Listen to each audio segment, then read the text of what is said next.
Hi, this is Barrett Ristroff from Fairbanks, Alaska, and you are watching an excerpt from Roles for Agencies in Climate Change Adaptation for Alaska Native Villages. Please check out my YouTube page for more video clips on this topic. Sharing information is a key part of climate change adaptation, whether it's getting agencies together or talking with people in a village. In this video clip, I'll talk about how agencies can learn about climate change from village residents and better understand their needs, including the right kind of information. Certainly, there is a need for some basic climate information that can help communities plan. That said, communities often know far more about their environment than researchers and agencies, even if they lack the scientific data to show this. There's a danger that those outside the community can create excessive amounts of reports and plans that the community will never end up using.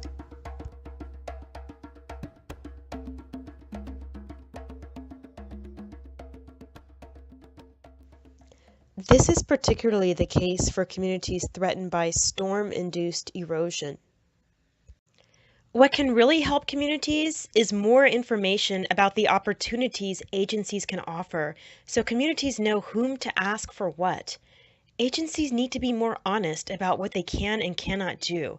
For example, suggesting that a village will receive funding to relocate if this is not the case can lead to heartbreak when the relocation doesn't occur.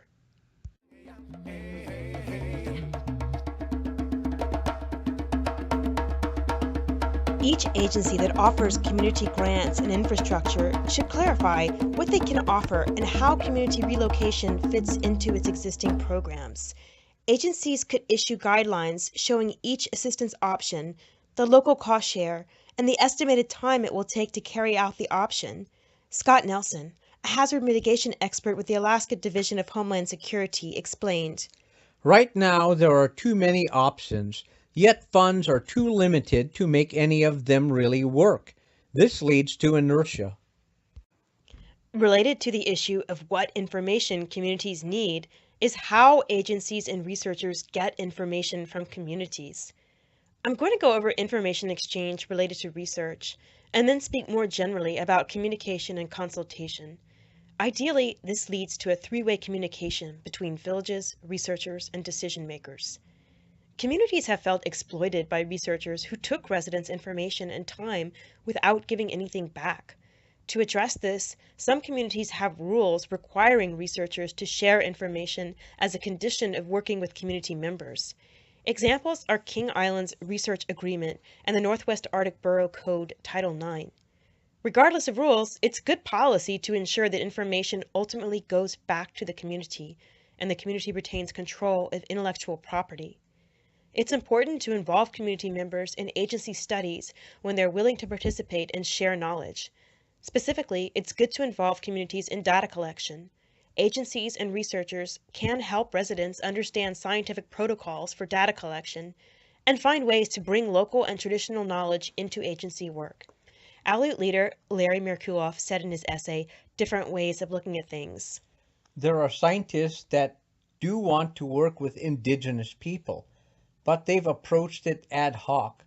There needs to be an approach in working with indigenous people that is not ad hoc. There's no support in the system for doing that. Fred Olson Jr., chairman of the Southeast Indigenous Transboundary Commission, said, "The combination of so-called science and indigenous science can be useful. If you're really a scientist, why would you leave any knowledge out? It's essential to incorporate local people into research, not just if you happen to have funding. To not include them would be like leaving out beakers from a lab experiment. All of this has to be planned at the beginning. Elders can't be hired as an afterthought. This is not good science."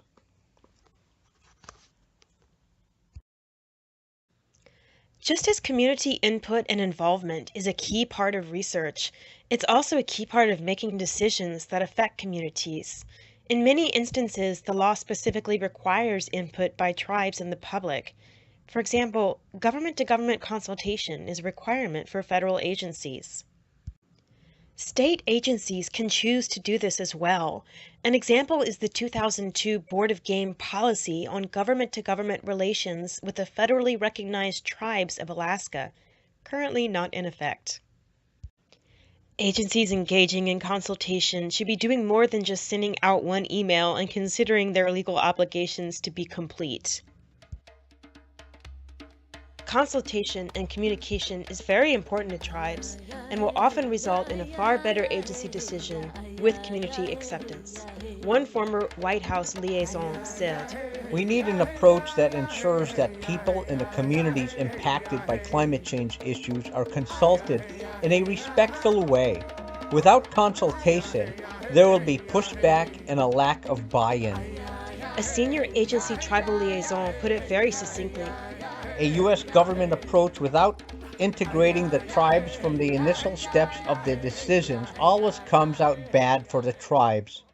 Janet Mitchell, city manager for Kivalina, put it this way. Even if we are not considered professionals and our opinions do not matter because we lack data, we are professionals in life, especially our own lifestyles. Who else knows it better than those who are living it? Each agency generally has a tribal liaison, but there's often a need for a specific agency point person for a given project that could affect the village.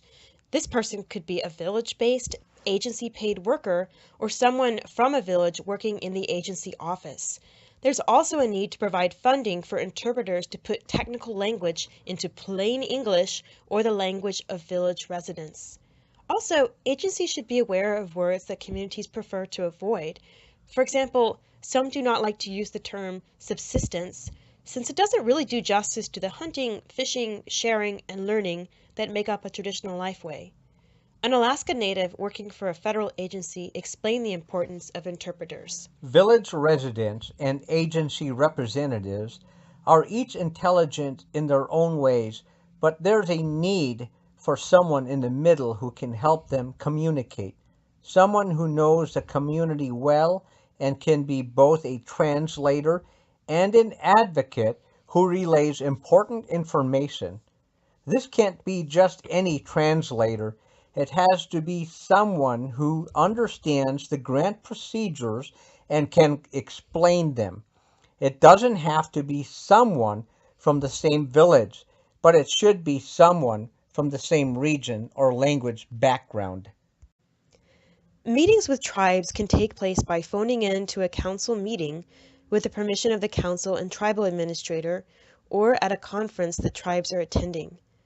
But to understand how agency decisions affect tribes, there's no substitute for spending time in communities. It's not easy or cheap to travel out to villages, but the understanding and relationship building can be well worth the effort. Robert Suluk, president of Diomede Village, said, Agencies should come to the community and see how people live before making decisions for the community. Each village is different. Rules and decisions shouldn't just be made behind a desk. The agency needs to see the community first and know how it works. It's important to coordinate meetings to reduce the load on tribal staff. It's great when agencies working on the same issue can come at the same time. When an agency travels to a community, it should meet with all entities there and spend enough time to hear many voices, including elders and youth.